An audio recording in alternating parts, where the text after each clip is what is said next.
The property collapse no one is talking about in the UK. When most people think of property decline, they imagine house prices crashing by 20% or more.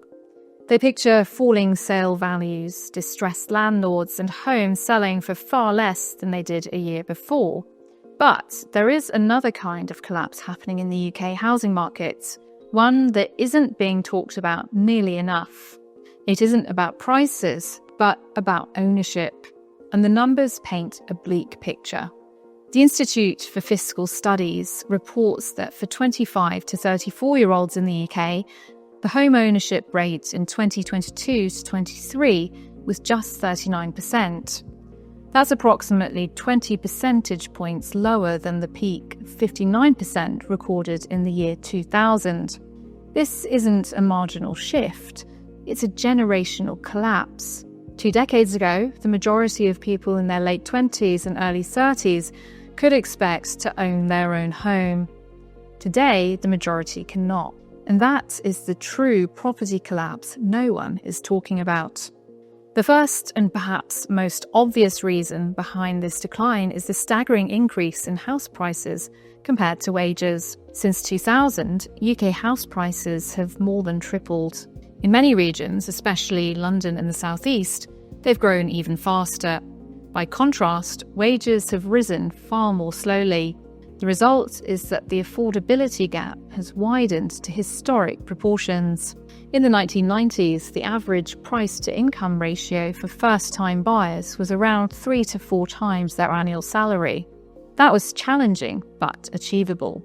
By the early 2020s, this ratio had soared to 8 or 9 times income in many parts of England. For someone earning the median wage, that means home ownership has shifted from being difficult to being almost impossible without outside help. The maths simply doesn't add up anymore. This isn't just about London.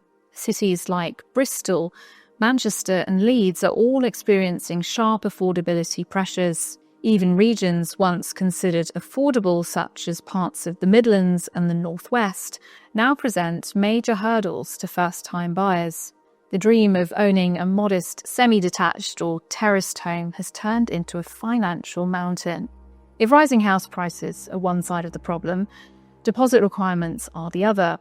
In 2000, the average deposit for a first-time buyer was somewhere between £10,000 and £15,000. That was still a lot of money, but within reach for many young people who could save steadily for a few years. Fast forward to today, and the picture looks very different. The average deposit amount can vary significantly depending on location and property price. For England, the average first-time buyer deposit has risen to £42,863 in the North West and £30,679 in Northern England. In London, it's well over £100,000. That's more than 6 times higher than it was in 2000. This means saving for a deposit now often takes a decade or more, especially without parental help. The so-called Bank of Mum and Dad has become one of the largest lenders in the country, propping up home ownership for those lucky enough to have family wealth.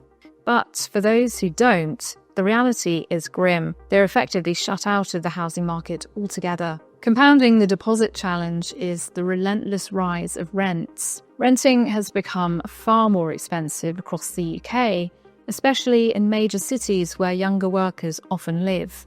Monthly rental costs have soared to the point where they consume a huge proportion of income, leaving little left over for savings. It is worth remembering that in past decades, rent was often cheaper relative to wages, allowing young people to save while renting.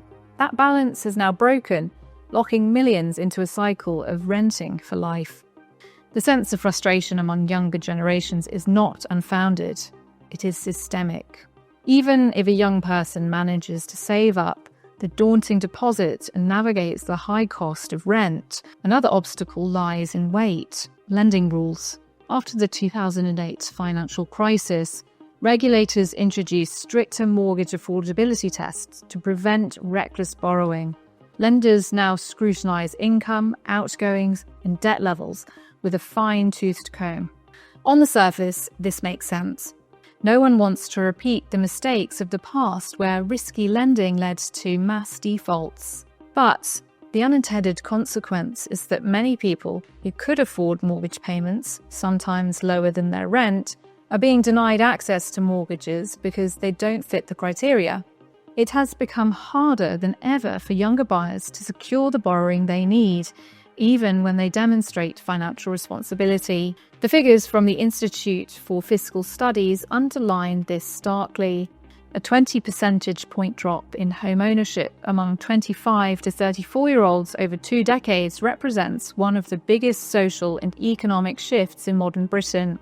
The ripple effects of this decline in home ownership extend far beyond statistics. Owning a home has long been connected with financial security, family stability, and the ability to build wealth. Without it, younger generations face weaker financial resilience, delayed life milestones, and widening social and economic gaps. Renters often spend a larger share of their income on housing, leaving less room for savings or investment. Those with access to family support may manage to buy, while those without are left behind. This deepens intergenerational inequality. Major life decisions such as marriage, starting a family, or retirement planning are increasingly postponed as housing becomes less affordable. A society divided between those who can access home ownership and those who cannot risks becoming more fragmented. Much of the public debate focuses on house price movements, yet the deeper story is the long-term decline in ownership opportunities for younger adults. This is a structural challenge that affects social mobility and economic stability. It is not simply about housing. It is about fairness, opportunity, and the foundations of a balanced society. A generation unable to buy homes is a generation denied one of the most reliable routes to financial security. Without effective solutions, the decline could deepen further in the years ahead. Addressing this hidden collapse will require broad and sustained efforts. The UK has repeatedly struggled to meet housing supply targets, and affordability is unlikely to improve without increasing the number of homes available. There is also debate over whether measures to reduce rental costs or strengthen tenant protections could help households save more. Saving schemes, deposit support, or other innovative financial tools may also ease the barriers facing first-time buyers. Affordability checks remain important, but flexibility might be needed to reflect the realities faced by renters trying to step onto the ladder. The property collapse in the UK is not a sudden price crash. It is the gradual erosion of home ownership opportunities for young adults. With only 39% of 25 to 34-year-olds owning their own home in 2022 to 23, compared to 59% in 2000, the scale of change is clear. We'd love to hear your thoughts in the comments below, and if you found this video helpful, don't forget to like, subscribe, and hit the notification bell so you never miss our latest content.